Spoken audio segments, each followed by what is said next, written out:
Kaunlaran sa Bangsamoro. Tumatalakay sa mga programa at positibong pagbabago sa loob at labas ng rehiyon ng Bangsamoro.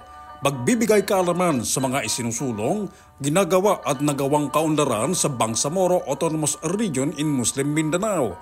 Mapapanood tuwing Lunes hanggang Biyernes sa official Facebook page ng Bangsamoro Multimedia Network o BMN at Kaunlaran sa Bangsamoro. Kaunlaran sa Bangsamoro. Kaunlaran sa Bangsamoro.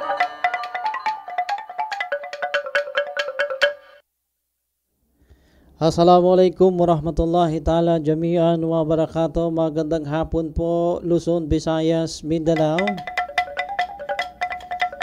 At fiyota maganda naman sa mga kapatid po naming indigenous people.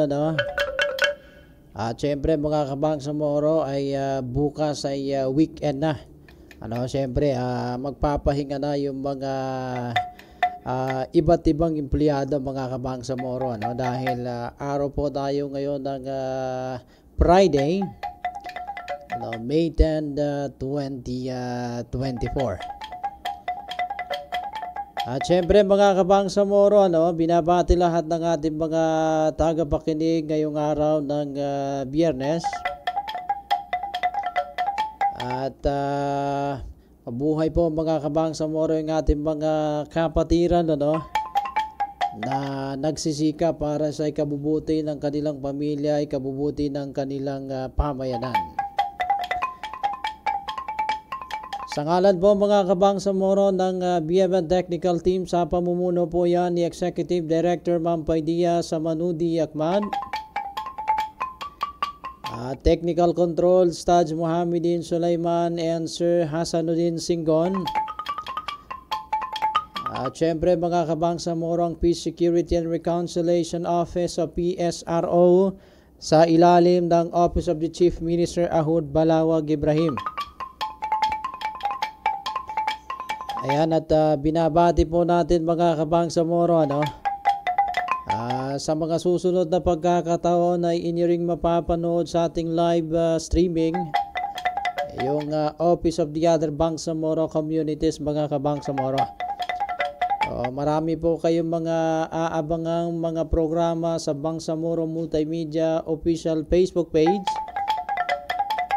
At sana'y patuloy niyo pong tangkilikin mga Kabangsamoro ang ating programa. At syempre ngayong araw ng Biyernes, ako pa rin ang inyong host mga Kabangsamoro, ang inyong ka-network Kabangsamoro, si Datomin Eskak. Pagpapatuloy po natin mga Kabangsamoro ang usapin ng Ministry of Social Services and Development. At syempre napag-usapan po natin yung mga kabilang sa mga programa ng MSSD mula January at dadako naman tayo mga Kabangsamoro sa buwan ng Pebrero 2024 sa kasalukuyang taong 2024. Kabilang mga Kabangsamoro sa programa ng MSSD, papag-usapan po natin ngayon, fire victims in Lanao del Sur receive relief assistance. Wala po yan sa Lanao del Sur mga Kabangsamoro in response to the fire incident that occurred yesterday, o yan po yung araw ng February 27, 2024. Nagkaroon po doon mga Kabangsamoro ng hindi inaasahang sunog. At yan po yung rinespendehan ng MSSD para maghatid o mamahagi sila ng mga relief assistance. Doon po yan mga Kabangsamoro sa Barangay Dilausan, Balindong, Lanao del Sur A. At syempre yung MSSD extended relief assistance to 40 fire affected families on February 28. So nangyari po yung sunog mga Kabangsamoro February 27, at syempre ay meron pang karagdagang tulong ang MSSD sa kasunod na araw February 28. At siyempre base doon sa assessment mga Kabangsamoro conducted by the Provincial Social Welfare Order or LSA, ay 17 houses po with 32 household completely damaged. Ano? Ibig sabihin ay talagang apektado at nasira yung kanilang mga kabahayan. At syempre yung 5 houses naman mga Kabangsamoro with 10 families ay partially damaged. So ibig sabihin hindi totally nabagsak at pero apektado pa rin yung tinatawag na fire incident. Ano? Kasama rin mga Kabangsamoro yung 32 families with totally damaged household ay tumanggap po sila ng 25 kilogram bag rice. Ano? Yan po yung 1 sack rice at siyempre may mga food packs and sleeping kits.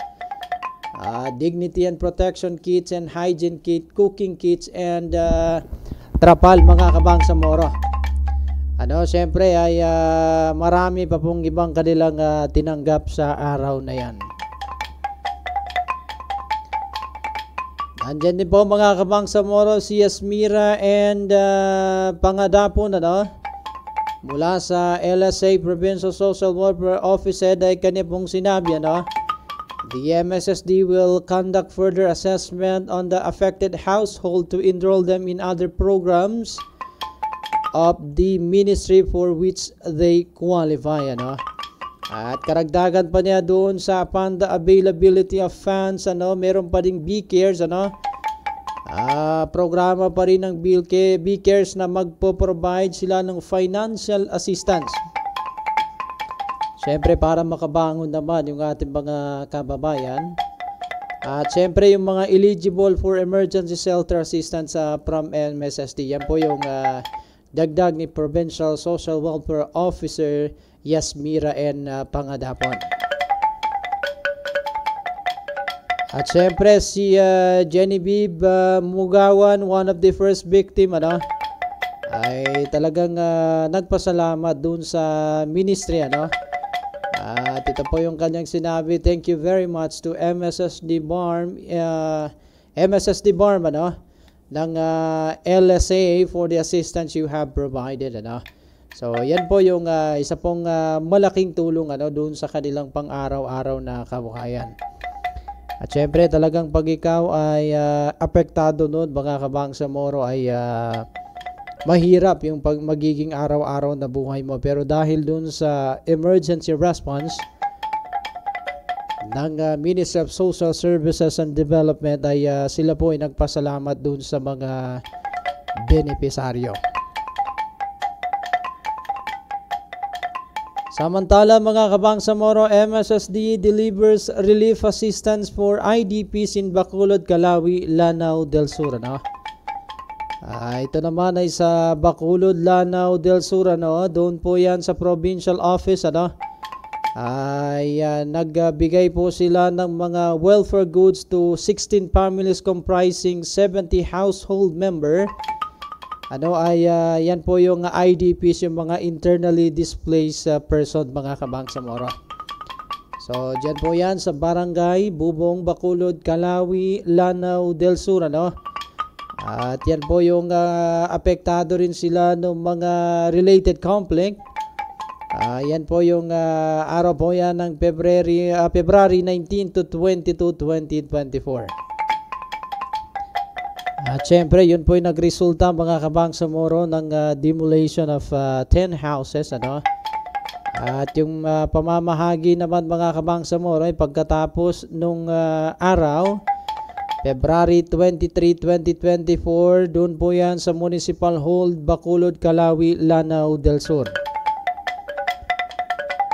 So, bawat pamilya ay tumanggap po sila ng 1 sack, 25 kilogram of rice, yung food packs and hygiene kits, sleeping kits and dignity kits, mga Kabangsamoro. At siyempre, yung mga blue sack, sakulin, waterproof, yung mga tapal, ano? Mga trapal, mga Kabangsamoro, water container and purification tablet.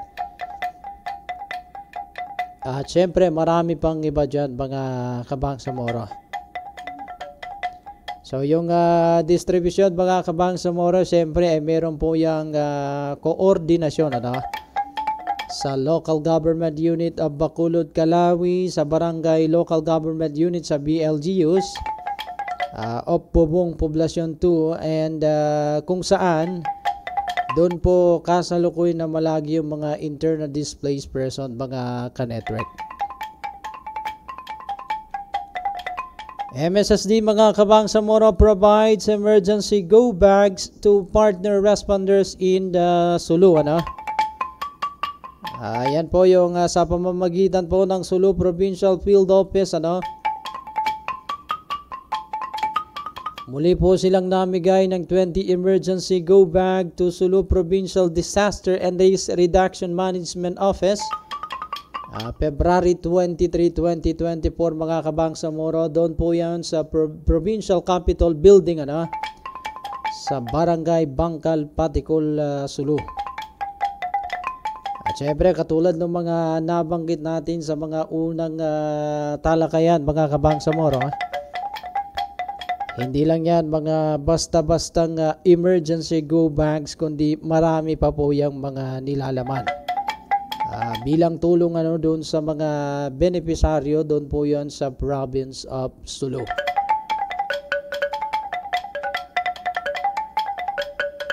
Siyempre mga Kabangsamoro, nandyan si MSSD Sulu Provincial Social Welfare Officer Hadja Imelda Kangiluhan. Siya po yung personally handed over the sets of emergency go banks. Si Provincial Governor Sakurtan and which signified the partnership to MSSD. Kasama na po yung Provincial Local Government Unit and the PDRRMO. At marami pa pong ibang dumalo dyan sa araw na yan mga Kabangsamoro. Panoorin po natin mga Kabangsamoro yung isa sa mga video ng mahigit 11,000 na mga daycares learners sa Lanao del Sur na nakatanggap ng food supplies and supplementary feeding program. MSSD BARM at your service. Assalamualaikum mga Kabangsamoro. Matagumpay ang sinagawang pamamahagi ng MSSD katuwang City Social Welfare Office ng Cotabato City ng dagdag na livelihood cash assistance para sa 257 na benepisyaryo ng Scale Up Enterprise ng Ulat Pamilyang Bangsamoro nitong February 23, 2024. Ang bawat benepisyaryo ay nakatanggap ng tig 20,000 pesos na karagdagang kapital upang mas mapalago pa ang kanilang kabuhayan at mapalaki ang kanilang kita. Bukod dito, mayroon pang 181 na mga benepisyaryo ng programa ang makakatanggap ng kaparehong interbensyon sa siyudad sa mga darating na linggo. Ang mga nasabing benepisyaryo ay sumailalim din sa skills training, assessment at validation ng MSSD, mga matagumpay na benepisyaryo na nakapagpalago na ng kanilang mga negosyo gamit ang nauna ng naibigay na 15,000 pesos na tulong kabuhayan noong nakaraang taon na naging pangunahing batayan sa pagpili ng mga kwalipikadong individual para sa scale-up phase ng programa. Ito ay upang masiguro na tama ang paggamit ng mga benepisyaryo sa tulong kabuhayan na kanilang natanggap. Sa naging mensahe ni MSSD Regional Social Welfare Officer for Geril Pandi, binigyan din ito ang isa sa mga mandato ng MSSD na may angat ang buhay ng bawat Bangsamoro sa rehiyon. Kami po sa BARM Government, sa pamamagitan ng MSSD, kami po ay nagsusumikap pa din na makita pa ano ba ang programa na pwede pang may ambag, may paabot sa inyo para maingat po natin ang atas ng kabuhayan sa buong kapuluan ng Bangsamoro region. So sana po itong programa na ito ay makatulong po doon sa existing o lumalago na business ninyo. Kasi ang tawag po dito sa 20,000 nito ay idadagdag doon sa mga business ninyo sa kasalukuyan. Samantala, nagpaabot naman ng pasasalamat ang isa sa mga benepisyaryo na nakatanggap ng karagdagang livelihood cash assistance mula sa MSSD. Maraming salamat po kasi dahil sa tulong nila nadagdagan po ang aking business. Maaari pa po akong maghanap kung ano pang maidagdag sa aking business. Maraming salamat po sa MSSD at sa Bangsamoro Government. At yan ang ating balita mula rito sa People's Palace, Cotabato City sa ngalan ng MSSD Regional Communications Team. Ako po si Farius Manunos ng Bangsamoro Muna, MSSD at your service. MSSD para sa Bangsamoro. Yan po mga Kabangsamoro, Siyempre, pasensya po dahil yung napanood po natin, yan po yung 257 na micro-entrepreneur sa Cotabato City. Sila po yung mga binigyan ng biyaya, At tumanggap po sila ng karagdagang capital, mga kabangsamoro. Dahil dito po yan mismo mga kabangsamoro sa City Palace ng City Government ng Cotabato City. Sa pagpapatuloy mga kabangsamoro, MSSD hold consultation workshop for 2024 TDIF which offices of the Bangsamoro members of Parliament. So nagsagawa yung MSSD ng konsultasyon workshop with the various offices of the Bangsamoro Transition Authority. Kasama na po yung mga member of Parliament para po doon mga kabangsamoro sa 2024 Transitional Development Impact Fund o TDIF, February 29, 2024 in Cotabato City. At syempre mga kabangsamoro, yung consultation yung consultation workshop aim to ensure transparency and accountability and syempre kung gaano kahalaga yung mga member of the parliament to have a clear understanding of TDIF program guidelines. At kasama na po dyan yung mga consultation provided an opportunity to explain the operational process associated with the TDIF. At syempre nagkaroon din ng pagsumiti of the letter of intent to fund disbursement in fact assessment mga kabangsamoro. So yan po yung consultation ng TDIF fiscal year 2024. Kasama na po dyan mga kabangsamoro yung Bangsamoro Critical Assistance in Response to Emergency Situation of BCARES. And syempre which outline the types of initiative that can be funded mga kabangsamoro. Samantala sa mensahe ni Minister ng MSSD Attorney Raisa Jazuri, emphasize the importance of the consultation in her message yung kung gaano kalaga yung consultation workshop with the representative of member of parliaments. At kanya pong sinabi, we have many programs where MPs are our partners in the implementation. So it's important for them to know the guidelines and regulation under the various ministry program. Yan po yung sinabi ni Attorney Raisa Jazuri mga kabangsamoro. At syempre kasabay noon na yung MSSD is looking forward to continue the existing partnership with the member of the parliament. At syempre kailangan na patuloy po yan yung pakikipag-ugnayan, especially those who have their own constituent in the areas of Bangsamoro Autonomous Region in Muslim Mindanao. And which we also want to reach further with our services as they still part of the Bangsamoro. So kabilang na dyan mga kabangsamoro yung outside ng Bangsamoro Autonomous Region in Muslim Mindanao ay bibigyan pa rin ng mga tulong mula sa MSSD. Sa puntong ito mga kabangsamoro ay magko-commercial break muna tayo at sa ating pagbabalik ay usapang MSSD pa rin.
Let's all welcome to deliver his message our visitor from our neighbor municipality province from Maguindanao del Norte, Governor Abdul Rauf Makakwa. Palakpakan po natin.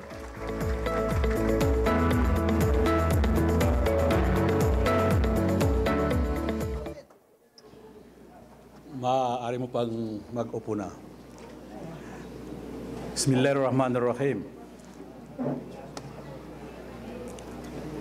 First, to Honorable Governor Dr. Mamintal Adjong Jr., the Honorable Vice Governor Maguindanao Lanao del Sur, the Mayor Host, Honorable Attorney Dimnatang Pansar, and the Vice Vice Mayor, all mayors in Lanao del Sur who are present today, my colleague and my companion in coming here, the mayors of Maguindanao del Norte, please stand please for recognition. Okay. And other, kasama namin yung mga former mayor din ng Barira, Boldon, nandito rin sila. At saka yung kaisa-isang vice mayor ng Datubla na si Bayraida, nandito rin po. At saka yung mayor at saka vice mayor, the widows, mayor and vice mayor. Nandito sila ngayon. Nabigyan ako ng parang lesson kung sakaling pupunta ka dito, di kaya kung sakaling mag-upo ka, dito ka mag-upo sa tabi ng microphone kasi every time nakikita doon sa kwan, nakikita doon sa sa video, sa screen. Sa lahat po na nandito ngayon, all the line agencies and also the member of the Philippine government who are here, the cooperative deputy minister, deputy director who are here also. Sa lahat-lahat po, including the security sectors, nandito rin po sila ngayon. Assalamualaikum warahmatullahi wabarakatuh and good morning sa inyong lahat. Oras po natin ngayon is 11:37. Expect na matapos ito mga 2 o'clock siguro, ha? So, ang totoo, we cannot really represent the Chief Minister. But my presence now is only to abide his instruction that sabihin ko daw kay Mayor at saka kay Governor na hindi siya makapunta because of some very, very urgent meeting that he was to address. Actually, even without representing Chief Minister, I have to come. Why? Number one, ito, municipal hall na ito, kami ang pumipirma ng contract niya nung ibigay ito. Number two, alam niyo 7 ang mayor dito na bayang, mga kadugo ko, nandito sila lahat. Please, stand please, yung mga 7 na mayor na pwedeng ipakilala ko na mga ano ko, yung bayang, nandoon, ito, at saka yung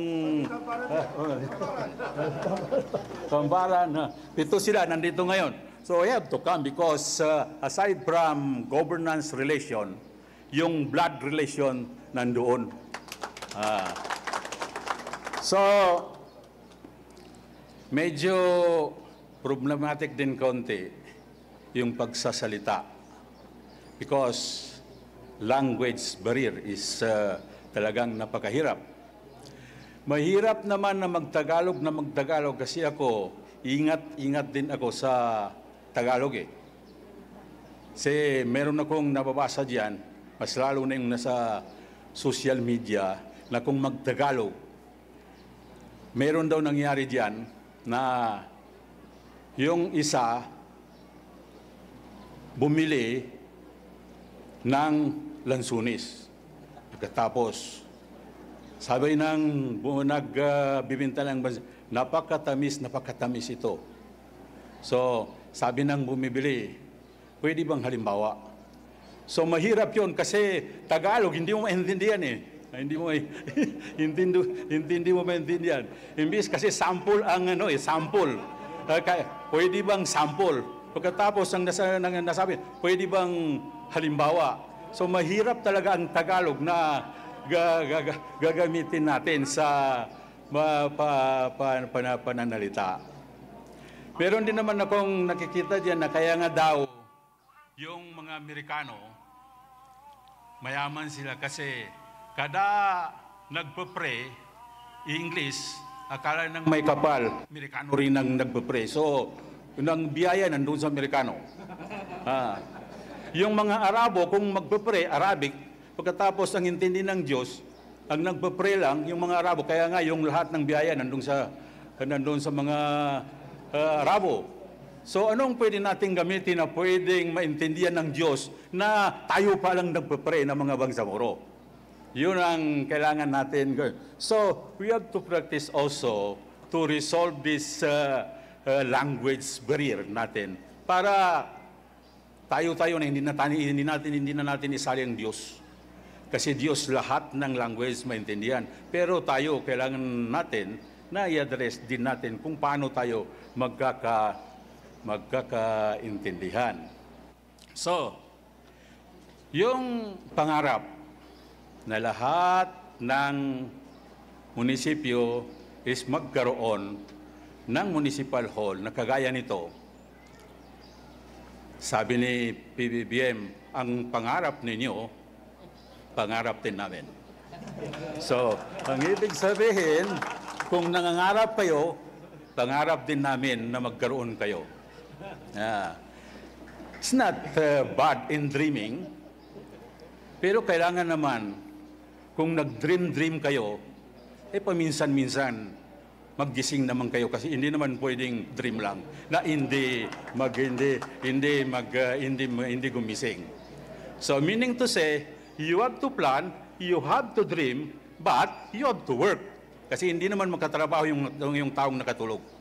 So, mag-dream, pero magtrabaho during the time na gising ka. Hindi naman, mayroon namang istorya na mayroon daw tumulog, pagkagising, may 1 million sa... Tinanong siya, kung tutulog ka, magising ka, mayroon kang 1 million dyan, anong gagawin mo? Sabi ng mga ibang tribo, gagawing negosyo, i-deposito sa bangko, pagkatapos i-invest. Pero merong isang tribo sa atin, hindi ko lang sasabihin, ha? Hindi ko na sabihin. Kung meron kang 1 million, kung pagising ka, meron kang 1 million, anong gagawin mo? Tulog uli, kasi nandun na yan.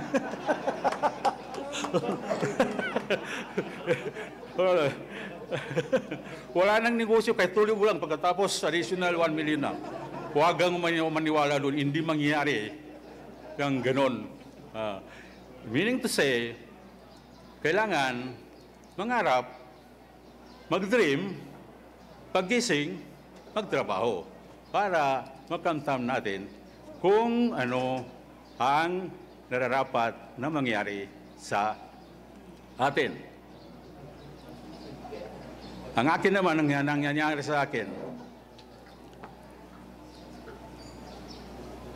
bakit nagiging governor na hindi man lang nakapag-eleksyon?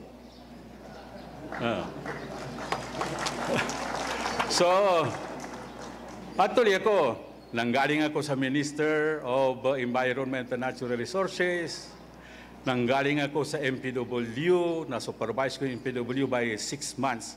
Ako nag-supervise, nagiging supervisor pa ako na MOH kasi tinakover namin yung MOH noon. hanggang pumunta sa executive secretary, hanggang napunta sa senior minister. Pagkatapos sabi ni Chief Minister, pwede bang silip-silipin mo naman yung level ng governor? Sabi ko, kung magkasundo kayo ni Presidente, sige. So ito na yung nangyari, sinilip-silip ko na yung pagka-governor. So ang nagsilip ko na sa governor, kasi there was a time na we were together with Bumbil Adyong. Nasa LPP kami, League of Provincial Governor. Ang maganda sa governor, lahat ng tao doon gwapo. Gwapo. Problema lang yung mga gwapo na may puti ang buhok. Ako puti rin, pero alam kong ginagawa ko para umitim. Ito yung sitwasyon. Pero kahit gaano kagwapo doon sa governor, kung matanda ka, wala ka ng silbi. Except, yung mission mo to give service to your constituents. Yun lang ang naiwan sa mga governor. Yung mga ibang activity, wala na, wag kayong maniwala na mayroon pang mga extra activities yan. Wala na, kahit matatanda na eh. Pero service to the people, nandyan sa puso ng lahat ng mga gobernador. Kasama na ako doon, sa ganun, So, ito yung situation natin ngayon. So, lahat ng pwedeng i-deliver ni Chief Minister, yun ang i-deliver ni Nagib Sinarim, because he is really the authentic person to say all those yung sinabi niya na mga plano ni Chief Minister, plano ng BARM, tungkol sa lahat ng mga probinsya natin at saka yung mga munisipyo natin. Yun na yun. So sana tuloy natin yon. What is important is tayo, magkakaisa tayo. Tayo, talagang gagampanan natin yung lahat ng pwedeng gagampanan, particularly that we are now in campaigning on moral governance. Moral governance, ito na lang ang pagbabago natin. Kailangan natin gawin yung moral governance nito. Governance, in my own simple interpretation, is not only getting money from the copper. Corruption, because in this moral governance, kailangan masawata yung corruption na sinasabi. Yung corruption is not only getting money from the copper of the government. Hindi lang yun. Kahit sa pag-uopisina, kailangan yung moral governance nandun. If ang tinakda ng batas, civil service is 8 o'clock, kailangan 8 o'clock ka nandun ka sa opisina. That is a purely moral governance, start of moral governance. Hindi pwedeng 8 o'clock, nagiging late o'clock. Masama yun. Hindi na yun moral governance kung nagiging late o'clock yung 8 o'clock mo. So, kailangan mag-start tayo doon sa sinasabing moral governance, only simple thing, doon lang sa pag-uopisina. Kung hindi natin kaya yun, I don't think na makaya natin yung the real issue in eliminating graft and corruption or continue natin yung moral governance na sinasabi. So ngayon, patapos na rin ako kasi hindi naman totoo yung sinasabay kong alas 12.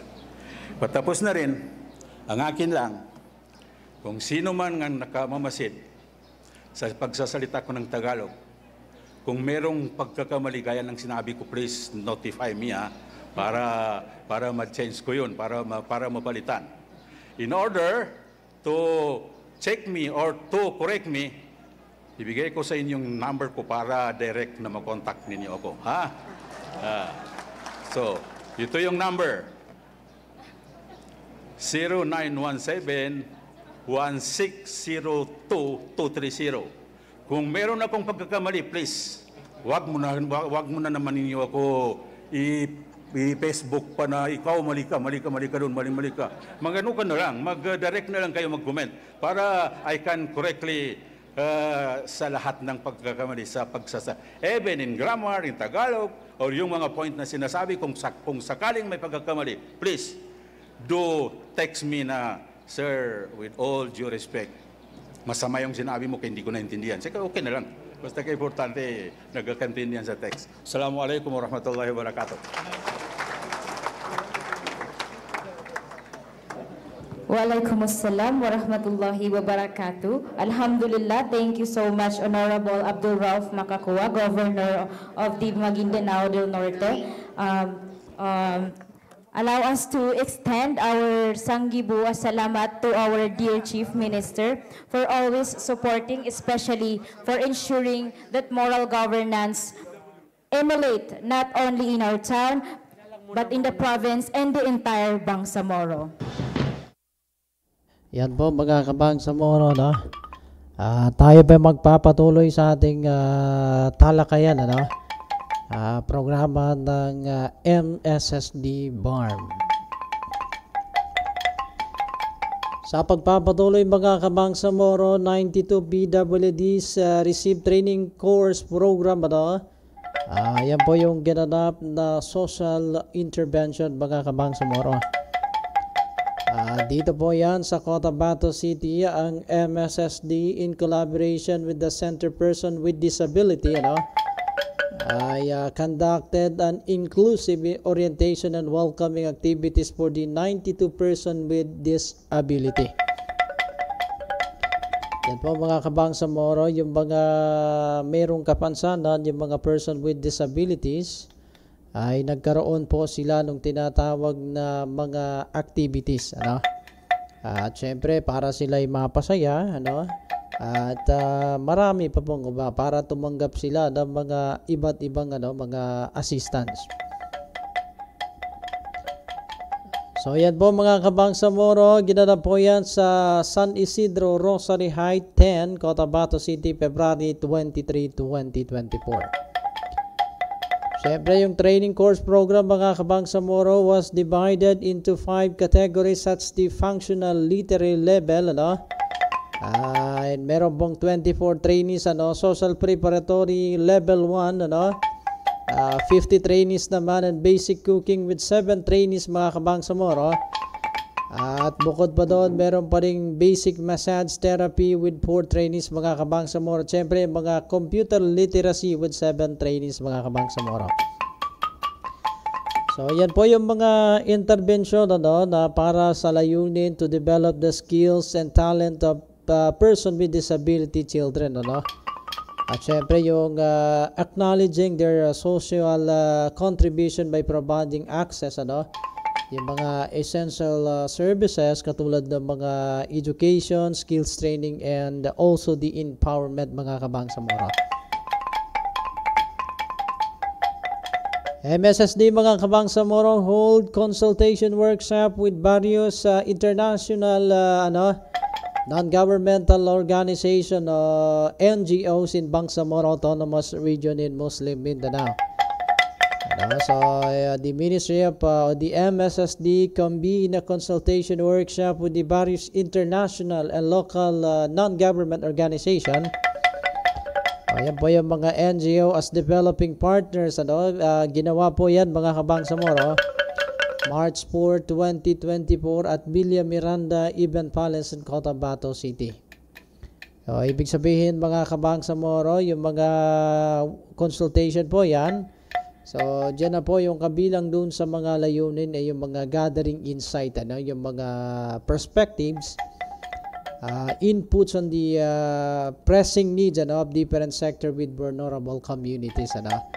At syempre para po dun sa paghahanda ng mga yung mga kinakailangan mga programa, mga activity, proyekto at kasama na, no? Kasama na po yung budget planning mga kabangsamoro.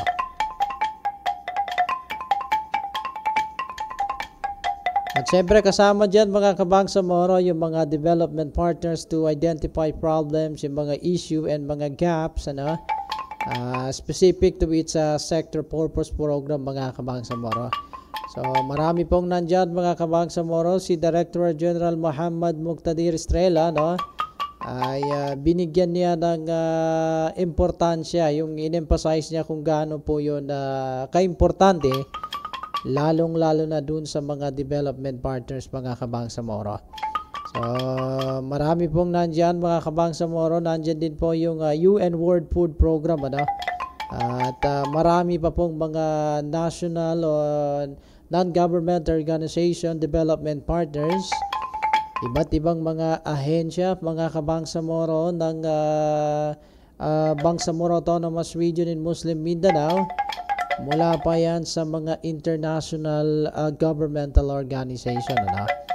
So nandyan po yung mga UNICEF, UNHCR, and UNOCA, at marami pang iba mga Kabangsamoro.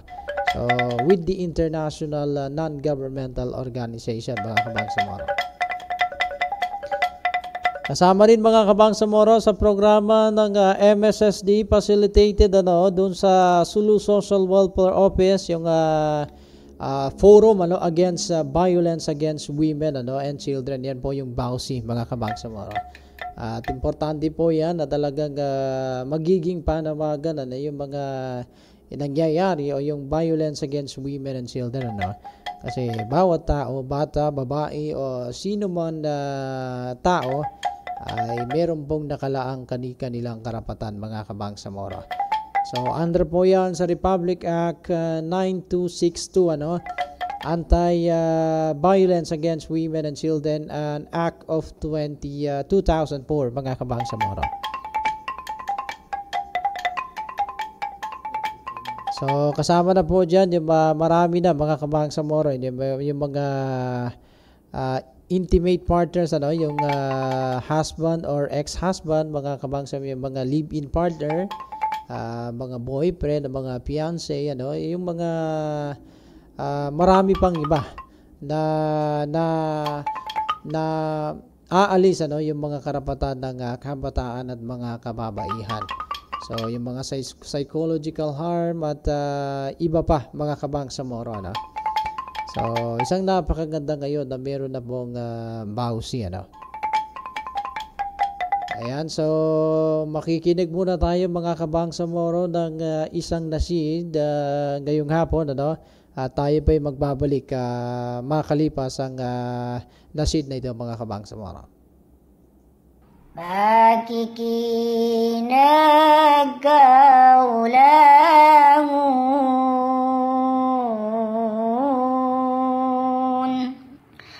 kamagataw muda saku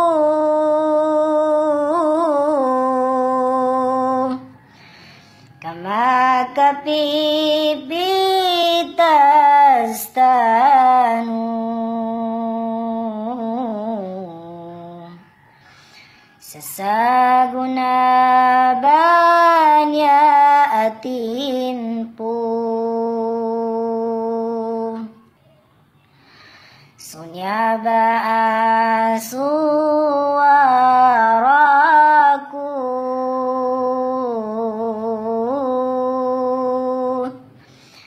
aswaraku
Kanaw madansutin putanu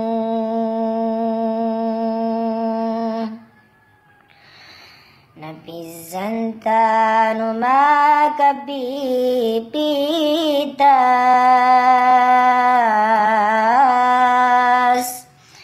Natadami ako nubo Katadamang kubon sekanu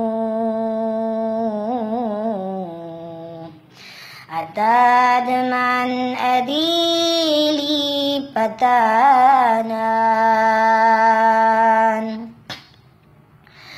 Bagugulyan supusong ko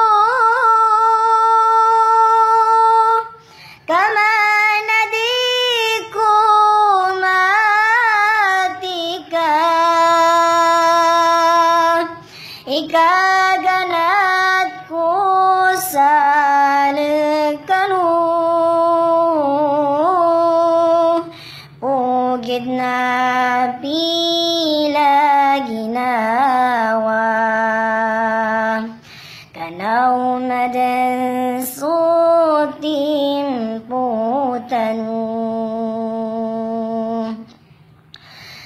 Mangani-ngani tanu Kukadanan ama puluh Imakapamagilayatanu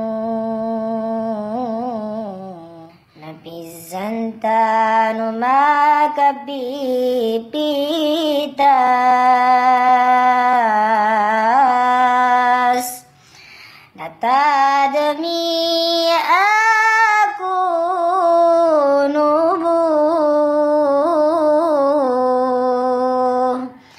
Katadamang kubon sekanu Atadman adili patanan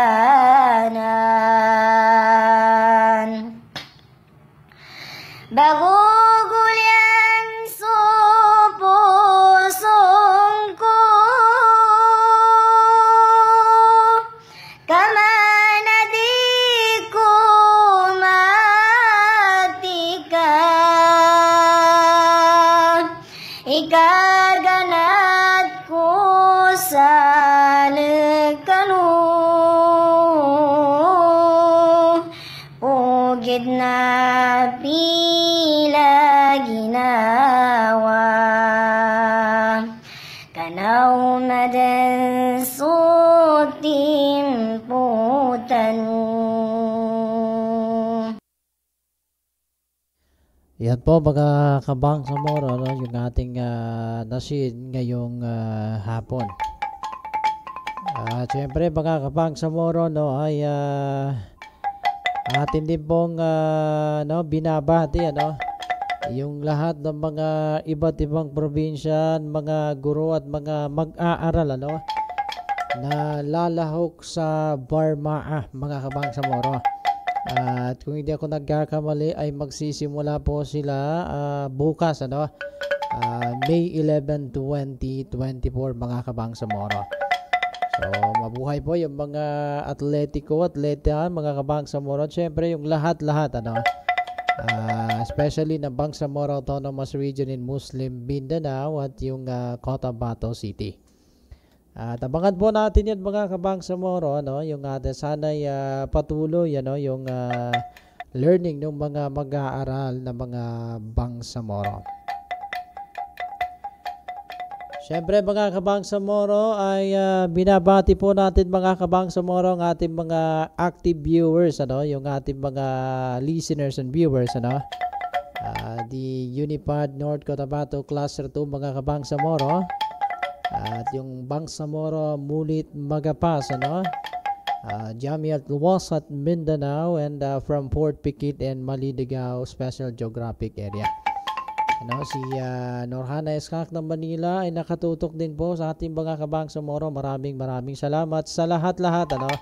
Kila Saida Mapangal at lahat-lahat ng ating mga viewers. Maraming salamat sa inyong lahat.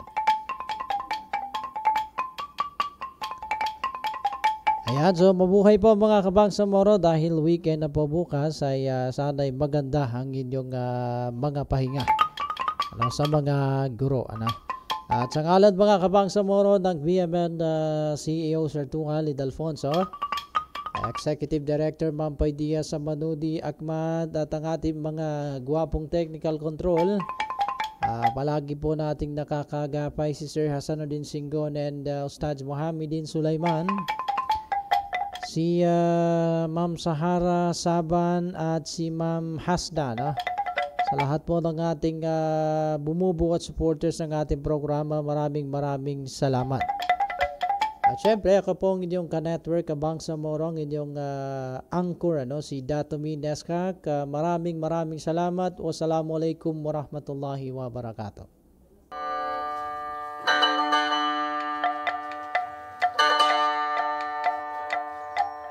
Kaunlaran sa Bangsamoro. Tumatalakay sa mga programa at positibong pagbabago sa loob at labas ng rehiyon ng Bangsamoro.